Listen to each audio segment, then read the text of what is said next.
Kaya ninyo ako ginigipit. Gusto mong angkinin ang anak ko. Pwes, lalo ko siyang hindi ibibigay sa inyo. Alam ko hindi mo talaga ako iniwan. Nakilira yung puso mo.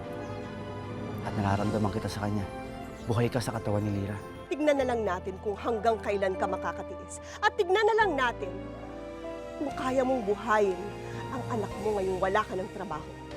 Ako na lang ang parusahan mo. Huwag mong isama ang anak ko. Wala na akong pakialam sa inyo! Siniraan mo si Senny sa trabaho niya. Bakit kailangan mong gawin yan? Mars, kulang to. Kailangan natin pag isang linggo. Hindi pa ako nakaka-withdraw eh. Kung hindi mo gusto ang ginawa ko, intindihin mo na lang ko bilang asawa mo.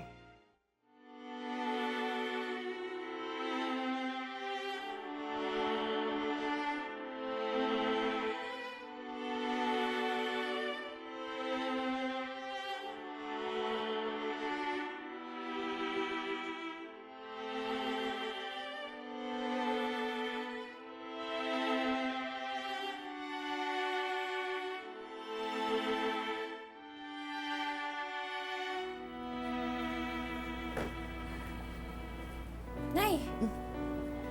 Akala ko pagod kayo. Akala ko pagod kayo. Ba't hindi pa kayo natutulog? Hindi ako makatulog eh. Madami lang akong iniisip. Nay, pansin ko nga kanina nung kumakain tayo, parang may iniisip kayo eh. Nay, wala ho ba kayong problema? Wala. Huwag mo ko intindihan, wala akong problema. Nay, ano yung iniisip nyo kung wala kayong problema?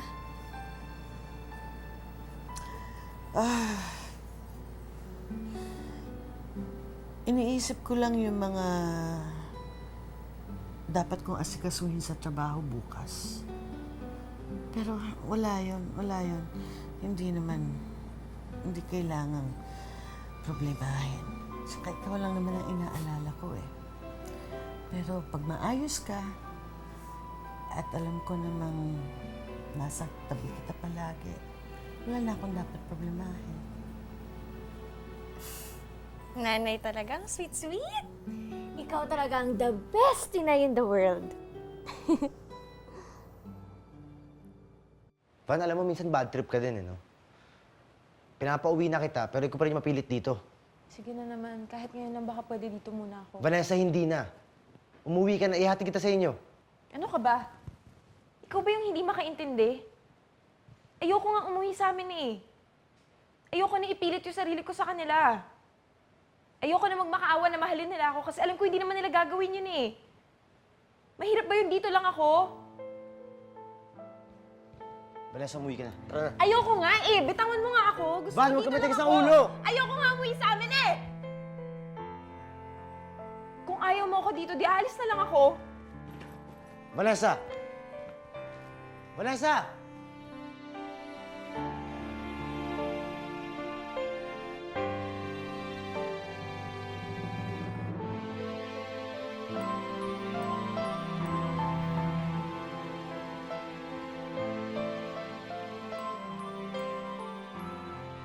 You're out of your mind, Roxanne.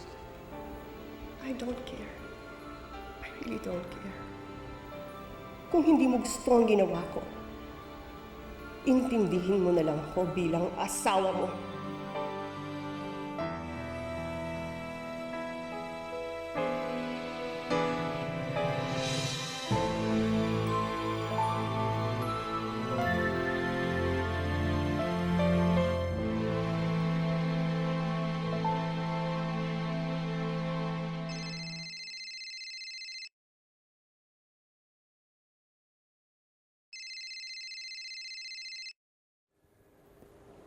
Hello, Prince.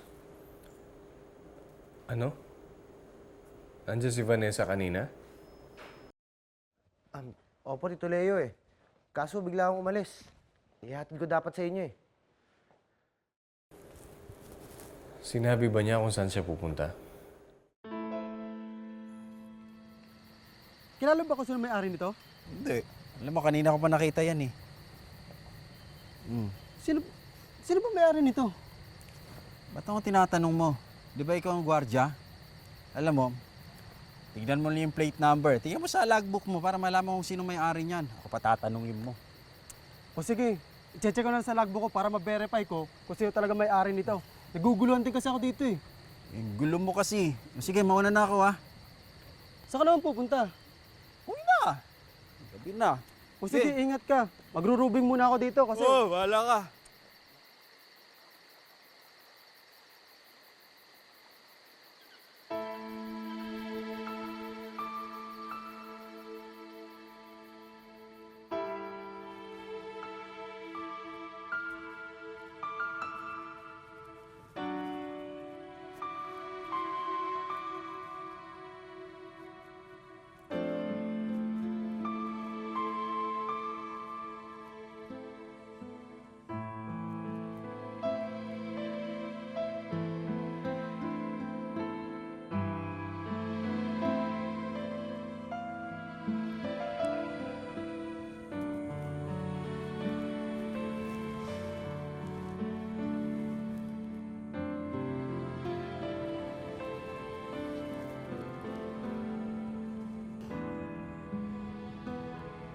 Alam mo ba kung bakit ako nagkakaganito? Kung bakit ang sama-sama ng loob ko?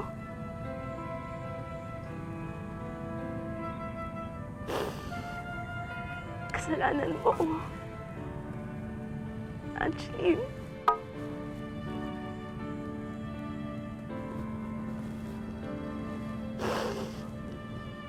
Ginagawa mo lahat sa akin.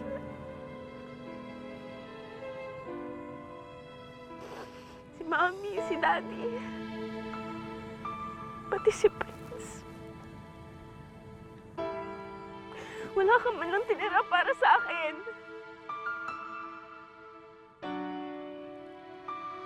Napakadamot mo. Nandito ka na nga eh. Pero ikaw pa rin yung hinahanap nila.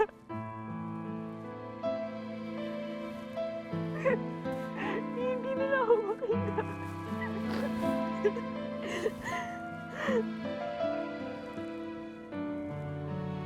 Alam mo, mabuti sa'yo na nandyan ka na. Mabuti nga sa'yo, patay ka na. Sino may dala nito? Ha? Si Mami!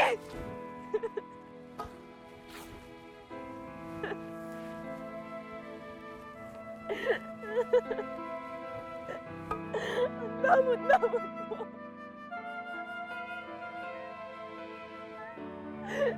Hindi mo pa lang ako tinirahan.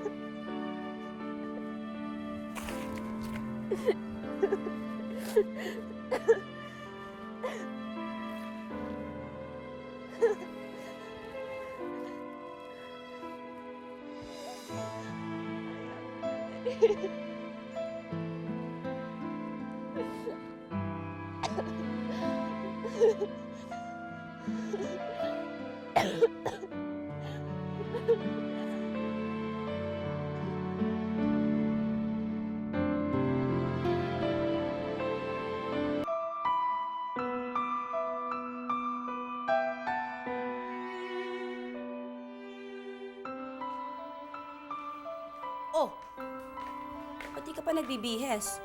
Hindi ka ba papasok sa ospital? Papasok. Oo, Malilate ka.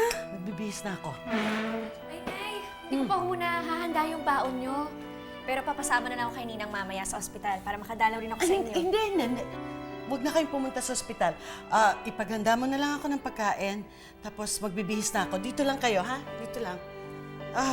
Sige na, paghanda mo na ako.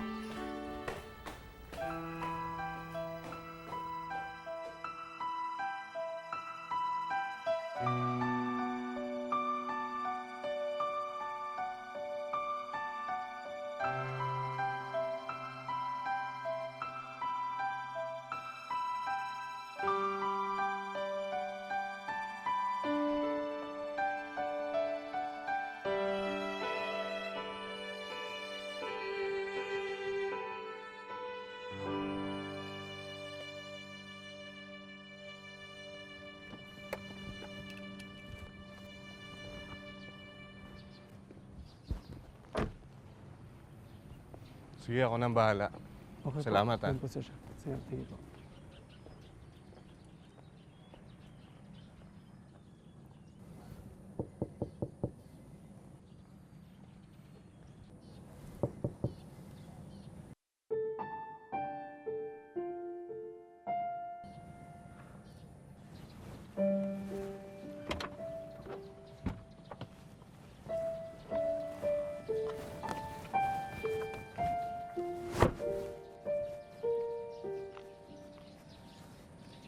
Paano niyo nalaman na nandito ako? Vanessa, pwede ba kitang makausap?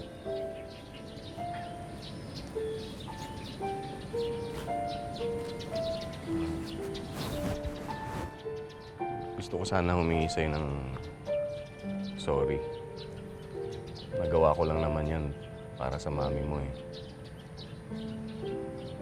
Hindi ko naman sinasadyang masaktan kita. Sorry. I really wouldn't choose Lira over you. You know that. Siyempre, sasabihin niyo sa akin yan ngayon para umuwi ako. Totoo yun, anak. Hindi ko na naman pang kailangan bilugin ang ulo mo eh. Bukod dun, alam mo na naman na 3 na lang tayo. Pagkatapos ganito pa ang kondisyon ng mami mo. Sana naman intindihin mo siya. Nakikiusap ako sa'yo. Kung pwede sumama ka na sa akin. Alam mo naman kung gaano ka kahalaga para sa amin ng mami mo eh. Mahal na mahal ka namin ng mami mo, alam mo yan.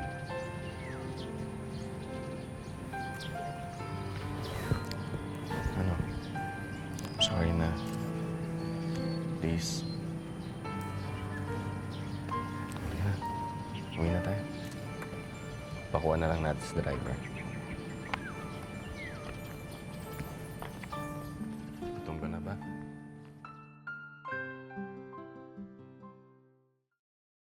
I already told you, Zenny, you need to take a leave from work. Yan ang policy dito sa ospital natin. Hindi ko naman pwedeng baliin para lang sa'yo. Ma'am, kahit po ilipat niyo ako sa lab o kaya sa ibang department po, hindi na lang po ako magpapakita. Hindi po ako pwedeng mawala ng trabaho, ma'am. Kailangan ko pong kumita. Ang laki po ng gasto sa gamot ng anak ko. I'm sorry, Zenny, but I cannot help you with this. Nakikiusap po ako sa inyo, ma'am. 10 taon na po ako nagtatrabaho sa ospital na ito. At unfair naman po yata sa akin kung sususpindihin ako samantalang wala pa namang pruweba ang lahat ng bintang sa akin ni Mrs. Saavedra. Zenny, don't question the policies of this hospital. Ako naman na maiipit sa board niyan. I'm sorry, Zenny, but you have to leave. May meeting pa ako. Sorry po, ma'am.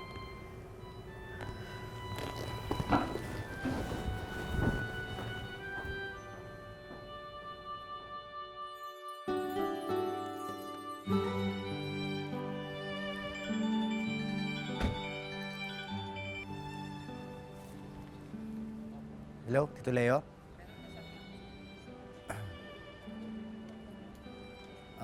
Mabuti naman po at nahanap niyo na si Vanessa. Prince! Sige po. Lira, Bakit nandito ka? Kakapon lang, kung maripas ka palis ng bahay namin ah. pasensya na kung hindi ako nakapagpaalam ah. Galit ka ba? Hindi. Okay lang. So, pwede ba akong bumawi sa'yo? Kain tayo sa labas? Pagkatapos mo yan, Maggie, isotay mo ha. Tapos maglagay ka nito. Tsaka ito pa. Okay. Hello? Hello? Mrs. Saavedra? This is Dr. Janet Gorospe. Doktora Gorospe? Do you have good news? I'd just like to inform you na nanggaling dito si Zenny para umapila sa kaso niya. Kaalis lang nga kanina pero wala namang siyang nagawa. I'm glad na nagkakaintindihan tayo.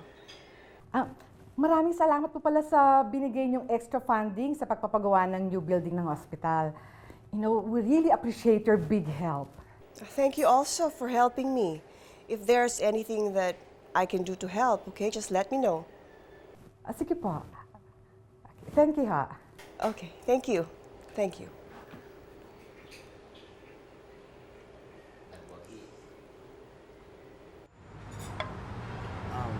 Salamat.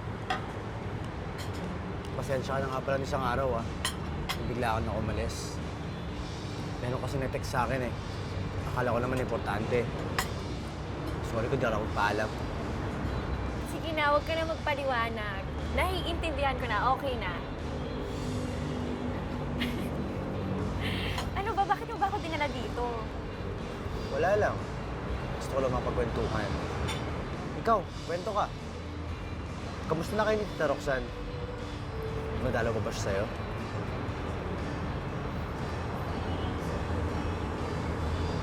Oh, bakit hindi na? Ayaw kasi ni Inay Alam mo, Prince, naawa nga ako kay Ma'am Roxanne. Kasi ako na nga lang yung connection niya kay Angeline. Tapos pinagbabawalan pa kami ni Inay na magkita. Ewan ko ba? Iniisip kasi ni Inay na baka masyadong maging attached sa akin si Ma'am Roxanne. At ayaw niya naman mangyari yun. Na hindi ko maintindihan kung bakit. Lalo na ang laki ng utang na loob namin sa mga Saavedra. Di ba? Pero wala Wala rin naman akong choice. Kailangan ko talaga sundin si Inay. Sa bagay, nanay mo yun. Pero alam mo, kahit nagkakatampuhan kami ni Inay, hindi ko talaga kayang magtanim ng sama ng loob sa kanya. Basta talaga babae, close sa nanay niya. Siguro nga. Alam mo, sabi nga nila, yung mga anak daw na babae, nagiging nanay nila balang araw. Kahit pa sinasabi nilang, ay, ayoko maging kagaya ng nanay ko. Pero ganun daw talaga. Ang weird, no?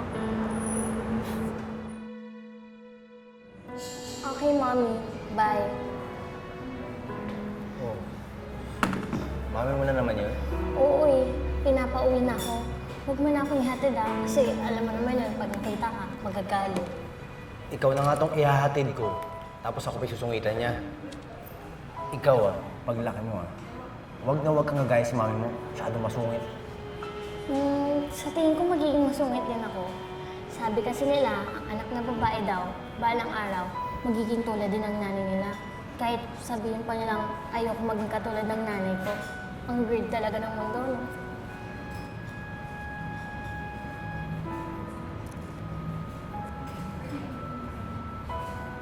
Bakit? Ako na. May dumi ka kasi konti. Wala na.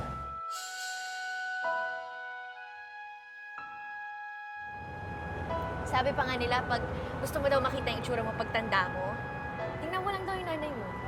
Tapos balang araw magiging ganun din daw itsura mo.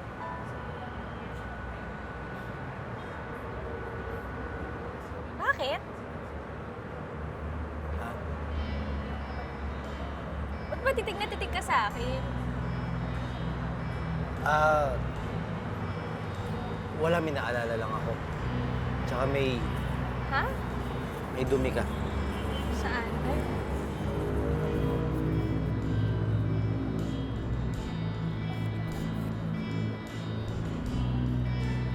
Okay na. Salamat.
I already told you, Zenny, you need to take a leave from work.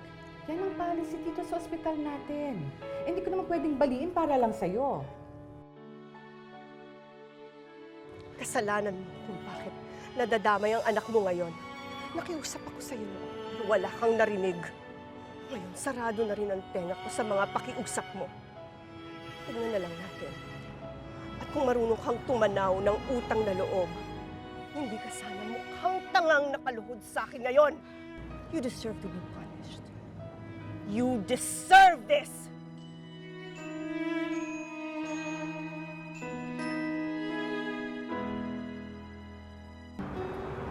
Ano? Wala.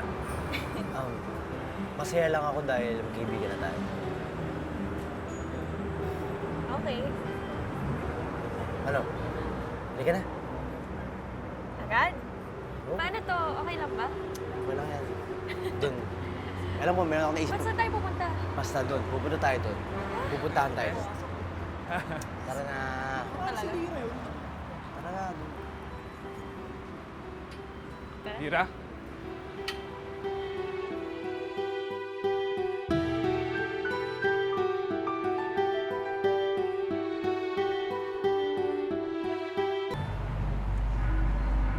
Bakit kasama mo yung lalaking yan? Halika na. Hinanap ko ng nanay mo. Teka pare, huwag ka naman bastos oh. Nag-uusap lang kami. Kung bastusin! Prince!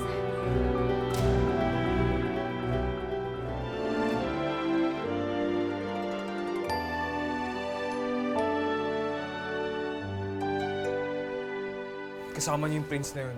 Bakit kasama niya si Lira? Siya yung boyfriend ni Angeline. Lira, ayoko mapunta ka sa iba. Gusto ko akin ka lang. Gusto ko na maging boyfriend mo ako. Ayusin mo na lang yung relasyon ninyo. Ayusin mo na lang yung pamilya natin. Hindi ko kayang i-give up ang puso ni Angeline. Sorry. Hindi ko kayang i-give up ang anak ko. Gusto din kita. Mahal din kita, Prince. Tama lahat ng mga hinala ko. Marami pang mga documented testimonies dyan na katulad ni Lira, malaki ang pinagbago ng mga ugali nila. Hindi lang siya basta si Lira lang, kundi dahil nasa kanya ang puso ni Angeline.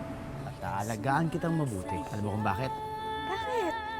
Kasi, girlfriend na kita. Girlfriend? Tama ba yung narinig ko? Girlfriend mo ang anak ko? Nay,